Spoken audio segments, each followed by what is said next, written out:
हो रहा है, तब जाकर के एक बार प्रभु का ही लीला था।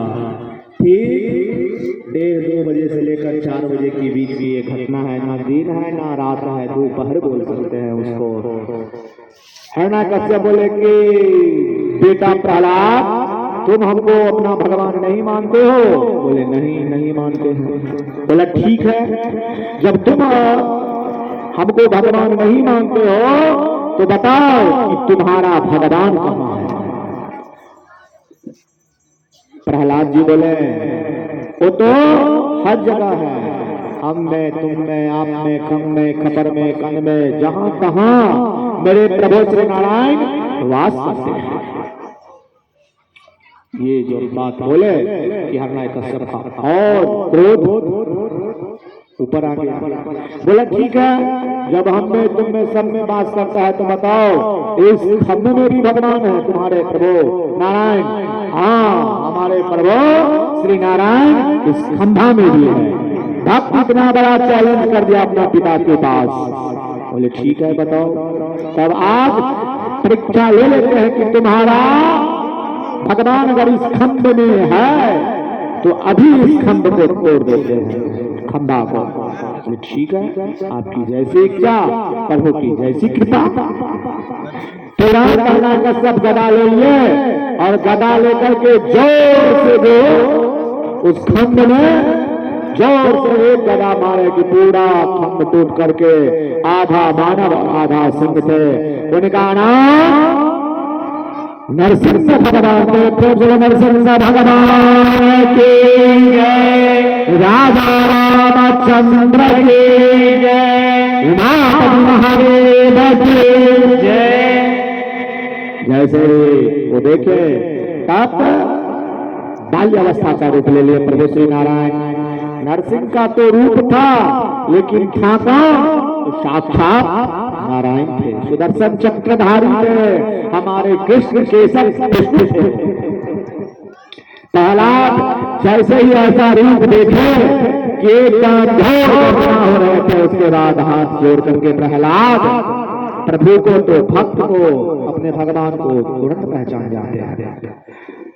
अब हिरण्यकश्यप जितना अस्त्र शस्त्र जो भी था सब कुछ प्रहार करने लगे प्रभु पे, लेकिन प्रभु तो प्रभु हैं, उनको क्या हिरण्यकश्यप मारेंगे? प्रभु जब देखे ठीक दोपहर का समय, नक्षत्र गड़ा पूरा उनके अनुकूल नहीं विपरीत थे, तब जाकर के प्रभु उस दैत्य हिरण्यकश्यप को अपने जंघा पे देना, जंघा पे लेकर के इतना बड़ा बड़ा 10 हाथ में नाम थे, ऐसे पेट को दोनों दो भाग दोनों को चीर दिए और उसको जंघा समाधि बना करके रख लिए। अब प्रभु आग उगल रहे थे क्रोध से। ब्रह्मा जी आए, महादेव आए, लक्ष्मी जी आए, सब आए, बोले कि इनको कौन शांत करे प्रभु को। ब्रह्मा जी देखे सूर्यार्थ के कुछ भी नहीं हुआ।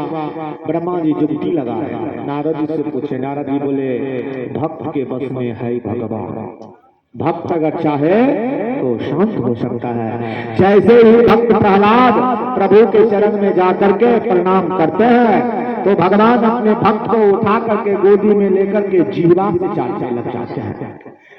किस चीज के लिए? कहा इनको नमक कम था उस वक्त में, कि चीनी कम था, उसमें हर चीज में सिर्फ भक्ति था।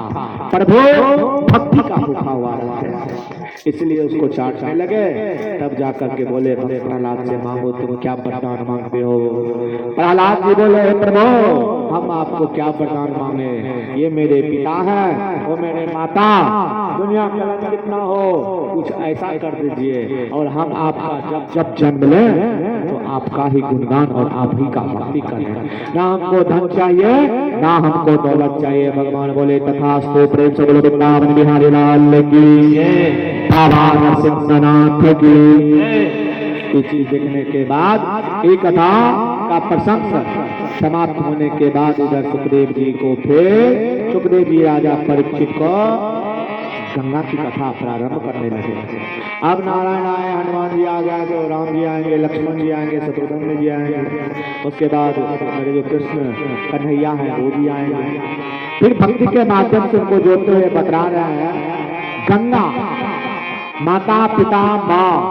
गंगा शब्द एक ऐसा शब्द है जो पूरा पाप को नष्ट कर देता है।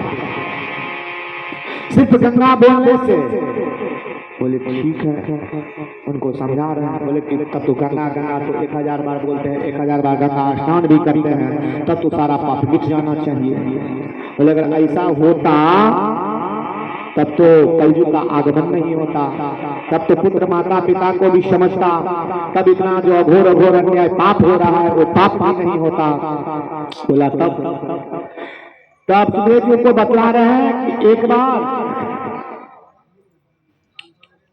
जब गंगा का अवतरित हुआ तो कपिल मुनि और सागर जो ब्राह्मण था उनको पुत्र नहीं हो रहे थे। वो भोले बाबा को तपस्या करने लगे। भोले बाबा को तपस्या कर रहे थे माता गौरी के साथ। भोले बाबा एक बार पास खेल रहे थे, पासा, ये वाला ताशा नहीं, पास स्वस्तिक के आकार में जो पास होते हैं वो पास खेल लेते। उसी टाइम ब्रह्मन देवता पहुंच गए। ब्रह्मन देवता जैसे ही बोले कि क्यों आए हो, महादेव पूछ रहे मैया पार्वती की, माता पार्वती को क्रोध हो गई कि क्यों आया है। तो हम आए हैं पुत्र के लिए, हम इतना तपस्या इतना जब तक किए तब पर भी भोले बाबा नहीं सुने। बोले जाओ तुम एक पुत्र के लिए क्या बोलते, तुमको 1000 पुत्र होगा। बोला होगा तो होगा कैसे। तो बोला कि ठीक है जाओ, आज ईशान कोट के अंदर में जितना तुम्हारा बीज रखा होगा उसके तुम्हें 1000 पुत्र का जन्म होगा। अब ब्रह्मन देवता सागर जी महाराज सोच में पड़ गए। ये वरदान तो मांग लिए मैया गौरी से। भोला बाबा कुछ बोल दे। बोले भोला बाबा 1000 पुत्र तो हो गया, अब पुत्र में पुत्र होगा कि कुपुत्र होगा ये कौन सा जान जाए। बोले 1000 पुत्र तो हो गया तो सब तो तुम्हारा जो है पुत्र होगा, जो 100 पुत्र तुम्हारा इतना अच्छा होगा जो तुम्हारा वंश खानदान राज सारा सब कुछ जिसका तुम्हारा रोशन कर देगा। अब 1000 पुत्र सागर महाराज को जैसे ही हुए कि अब सबको भोजन चाहिए, खाना चाहिए, पीना चाहिए, वस्त्र चाहिए, सब देखने लगे जा किधर जाए भोजन के लिए। ब्रह्मन देवता तो ब्रह्मण देवता थे, जितना अन्न होता उतना ही लाते, उतना ही सब चीज करते। वो जिधर जाते थे जिसका फल उल जो भी कुछ होता था अन्न सारा चीज लेकर के अपना भक्षण करते थे। अब जैसे ही देखते देखते चले गए तो वन में कपिल ऋषि का आश्रम से। कपिल ऋषि जी ध्यान में मस्त थे, अपने प्रभु के ध्यान में जाते जाते, और इसलिए इतना तपस्या में लीन थे उनका भी हड्डी भी था और कुछ में अस्थियां ही बचा हुआ था। खोदते खोदते नाखून से खोदते खोदते वो सब फल उल के चक्कर में ऋषि का हड्डी को, ऋषि का हड्डी जैसे ही मुद्रा के ध्यान होता, ध्यान जैसे ही टूटा। बोला कौन है ऐसा जो मेरा इतना वर्ष को तपस्या को जो है सो नष्ट कर दिया है, उसको मैं अभी श्राप देता हूँ जल के भस्म हो। कपिल मुनि जैसे ही जल लेकर के श्राप दिए 1000 पुत्र जल के भस्म हो गए।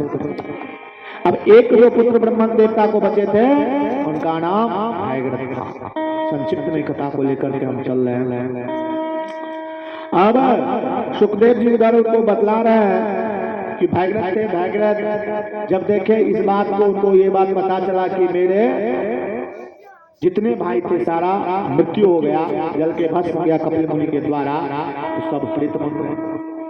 प्रेत बन गए और सभा इत्यादि करने लगे, किन्हीं का मुक्ति नहीं हुआ। मुक्ति नहीं हुआ तो सागर महाराज उपाय सोचने लगे, पुत्र को पढ़ाई के लिए काशी जैसा स्थान संसद आश्रम में भेज दिए। भैगरथ महाराज गए अपना पढ़ाई करने के लिए, युवावस्था तक। सागर महाराज तपस्या से 4 युग तक सागर महाराज के पुत्र के, तब पर भी कोई कार्य नहीं मिला कि इनका मुक्ति कैसा हो। तब ब्रह्म पिता ने आकाशवाणी की, अगर गंगा मृतलोक में आ सकती है तब इस सब पुत्र का मुक्ति हो जाएगा। बोले कि मुक्ति करना है। बहुत दिन तक जब सागर मनोज सब तपस्या करते रहे, तब पर भी उन्हें सबकी मृत्यु हो गई। तब जाकर के जो है जो भागीरथ भगवान, भागीरथ जी महाराज, भागीरथ महाराज तपस्या किए। भागीरथ महाराज तपस्या किए तो बोले ठीक है, भगवान प्रभु बोले ठीक है, गंगा तो आ जाएगी, कोई दिक्कत नहीं है। अब गंगा माता को अभिमान हो गई, हम जो जाएंगे यहाँ से पृथ्वी से तो मेरा वेग कौन रोकेगा। अब ब्रह्मा जी के पास भागीरथ जी गए, बोले कि जो प्रभु का ऐसा ऐसा कथन है, सारा अपना कहानी बताएं, हमारे जितना भाई हैं सब प्रेत आत्मा से जुड़े हुए हैं, उन सबको मुक्ति के लिए माँ गंगा को हम पृथ्वी पे लाना चाहते हैं। तो बोले कि ठीक है, इसका उपाय एक ही तो भोले बाबा कर सकते हैं, भोले बाबा के पास चले जाओ। बोले ठीक है, भोले बाबा के पास, भोले बाबा के पास गए तो भोले बाबा तो ऐसे एक बार में सुनने वाले थे नहीं। तो भागीरथ जी सोचे क्या जो भोले बाबा को तप करके प्रसन्न करता था। भागीरथ जी महाराज भोले बाबा को तप करके प्रसन्न किए। जब देखे कि इनका पूरा 7 पीढ़ी ऊपर तक एक गंगा के लिए तपस्या कर रहे हैं, इतना बड़ा कि भोले बाबा को क्रोध आ गया। बोला भागीरथ बुलाओ गंगे को, हम देखते हैं कौन वेग को नहीं रोक पाता है, बजाओ गंगा को। भोला बाबा क्रोध में आकर के गंगे गंगे गंगे प्रगट हो प्रगट हो प्रगट हो 3 बार आवाज लगाए कि माँ गंगा डगमगाने लगी। माँ गंगा को भी और क्रोध हो गया, जोर से खूब एकदम हाथ करते हुए आने लगी गंगा प्रवाह। भोले बाबा नृत्य करते हुए जटा को पूरा फैला दिए। जटा को फैलाते ही जैसे ही गंगा भगवान विष्णु के चरण से निकले, वैसे गंगा का 3 वर्णन है, 7 गंगा है, लेकिन आज एक गंगा का वर्णन बताते भगवान विष्णु के चरण से जैसे निकले तो वेग आकर के पुनः माता गंगा भोले बाबा की जटा में बांध लिए। भोले बाबा वो क्या बनाएगी माता गंगा, वही बांध लिए। अब बांध लिए तो कुछ दिन तक जब बांध करके रखे तो भागीरथ जी फिर सोचने लगे कि मेरा जो भाई सब है उनको तो मुक्ति होने नहीं किया है। बोले कि प्रभु आप तो कुछ ऐसा कीजिए कि मेरा भाई सबको मुक्ति हो जाए। बोला कोई बात नहीं है, मुक्ति होगा, थोड़ा जटा को टाइट कर लिए। तब माँ गंगा बोली प्रभु अब तो हमको निकालिए, तो मेरा ही लीला थी कि हम आपके शरण में आए और आपके पास रहे। बोला ठीक है गंगा तुम जाओ यहाँ से। तब माता गंगा वहां से निकली। 60,000 पुत्र 1,000 सागर के भागीरथ के भ्राता को सबको माता गंगा उद्धार की। बोले मां गंगा की। अब सुखदेव जी बतला रहे जब मां गंगा पृथ्वी पे आ गई तो गंगा शब्द कहने से अगर ये चीज हो जाए, सारा पाप मिट जाए, तो पराशर में मनु में इसका 2 अर्थ आता है। सुखदेव जी उनको बतला रहे हैं विद्यमान जब तक कलयुग रहेंगे तब तक ये उनका प्रादुर्भाव होगा, जैसे ही कलयुग जाएगा तब चला जाएगा। बोला क्या है? बोले क्या जो ठीक है। तो शिव जी से पूछने लगे भागीरथ महाराज क्या है जो गंगा नाम लेने से पूरा पाप कर जाता है। बोले चलो देखते हैं। गंगा का बहुत वर्णन है, गंगा नाम लेने से हकीकत में पाप कर जाता है। तो एक बार भागीरथ और भोले बाबा दोनों एक ऐसा भेष बनाया मनुष्य का जिसे हम पागल बोल सकते हैं, बता बोल सकते हैं। बोले चलो देखते हैं आज कौन आदमी गंगा स्नान कर रहा है। हो गए सुबह में जाकर के गंगा के तट पे बैठ गए। अब देखें कि सुबह से 4 चक्का का लाइन लगा हुआ है, सब आ रहा है, गंगा स्नान कर रहा है अपने 100 परिवार सबके साथ। भागीरथ जी बोले प्रभु